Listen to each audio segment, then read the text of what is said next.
you had the Ivan and Katie years ago that had breath that would knock you back.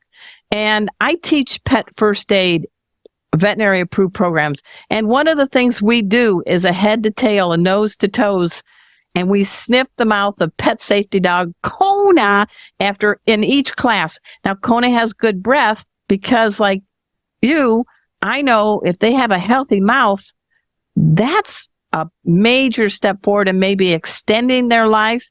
So tell us about people. What would you say to people who say, ooh, doggy breath, move on? That's not a move on action, is it? No.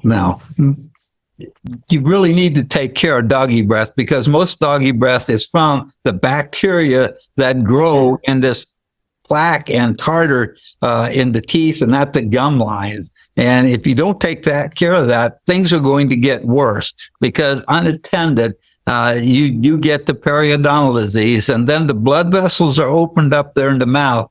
And those bad guy organisms from the mouth have just found the racetrack. That's my word. But the blood vessels become the racetrack for them. And where do you guess that they go?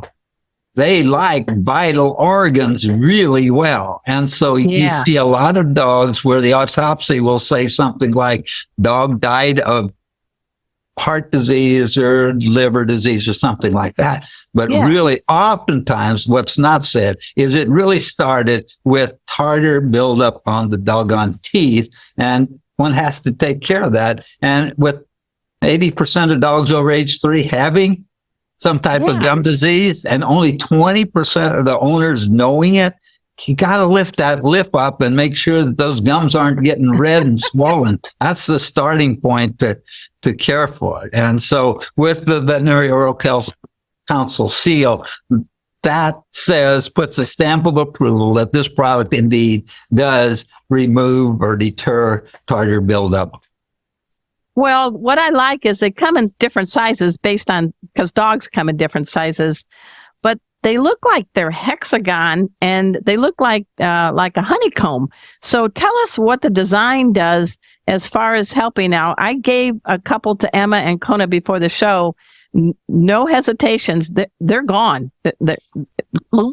So what makes this design, you call it like a flossing treat. What does that mean? Yeah.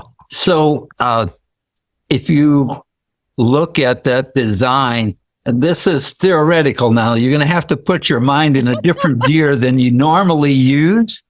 But think about a hockey puck. It's wide and flat, right?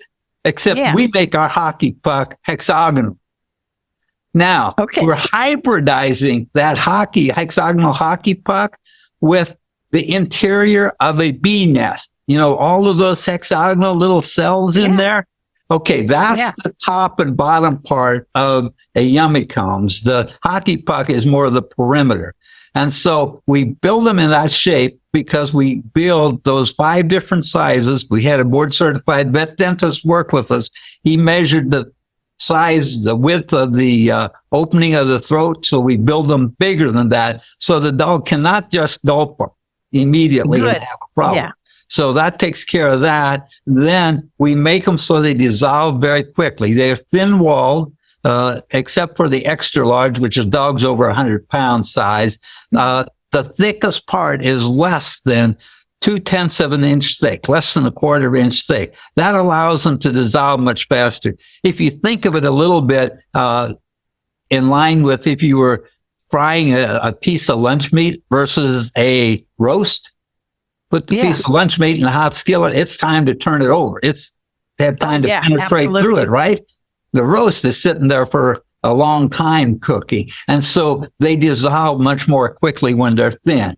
Then our biochemist found an ingredient that makes them dissolve even much faster than that. And he also found a mixture of ingredients that makes them exceedingly slippery when they get wet with water or saliva. And what that does, it basically lubricates them so that if they get a chunk after they've bitten some lodged in their throat somehow, they get slick and lubricated. And when the dog coughs, which is a natural reaction, they have something in their throat, the likelihood of them being able to expel it is much, much higher than it would normally be. And so that's So you're saying something big, and that is choking. You are designed to prevent choking, which is a big deal.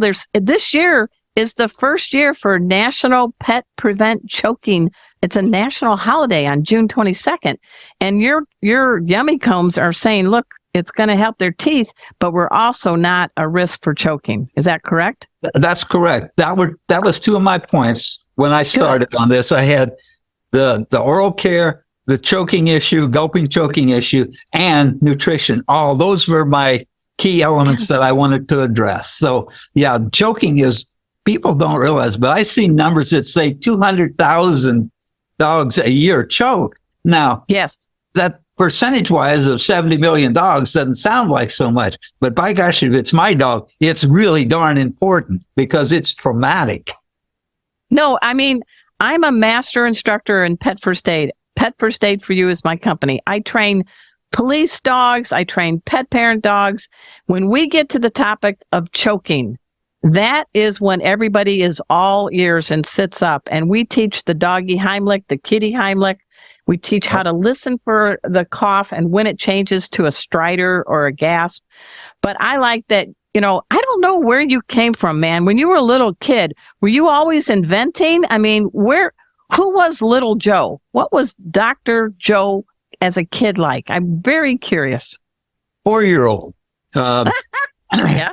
I grew up on a farm in Missouri, a small farm, and we had a farm dog, but he was my pal. And indeed, his name that I didn't give him, but it was Pal, P-A-L was his name. And so I could not hide from my parents on the farmstead because Pal and I were all together, and Pal would come when they called him, and he'd give up my hiding place all the time. So that dog got killed in a farm accident when I was 4 years old. I cried and cried and cried, and still, you can get me pretty emotional if you want to start talking about Pal for a while. But that really put a big scar on my heart. I love dogs. I will try to do what I can, wherever I can, however I can, to help dogs. And this whole Yummy Comb effort by us is help the dog. That's the Pet's Best Life part that we're trying to put at this. I was never a top student. I wasn't a bottom student either, but something happened to me when I was a senior in high school that has impacted my life immensely. Principal of school, and this school I went to, high school, our graduating class was 69 people.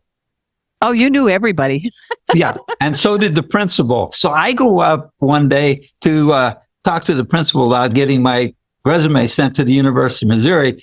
The two clerical ladies were not there, and he comes on. He says, "Joe, what can I do for you today?" And I said, "Well, I'd like to have my transcript sent up to the University of Missouri." And there was a counter there, but he pulled up as close to the counter as he could get, basically. Leaned over, looked me squarely in the eye, and he said, Joe, you really ought to try college. You might make it. Well, I'm a competitive person. You don't tell me I can't do something. So I credit that with getting me through college. That was the day I really graduated from college. And in college, what I did something that I may be the only person ever so persistent as to do this. I read every chapter of every textbook at least 3 times. First, what's coming. Second, what I just hear in the lecture. And third, before an exam, how could I apply this in real life? And that's how I got into this mode where I think of things of application. And that's where you get innovation and things like that. So that's kind of the short story of how I got into this innovative kind of a, what can I do to help dogs? That's kind of my story on that. And I love how you just schooled us all in a good way. We're talking with Dr. Joe Rately. I want you to check out yummycombs.com and petsbestlife.com.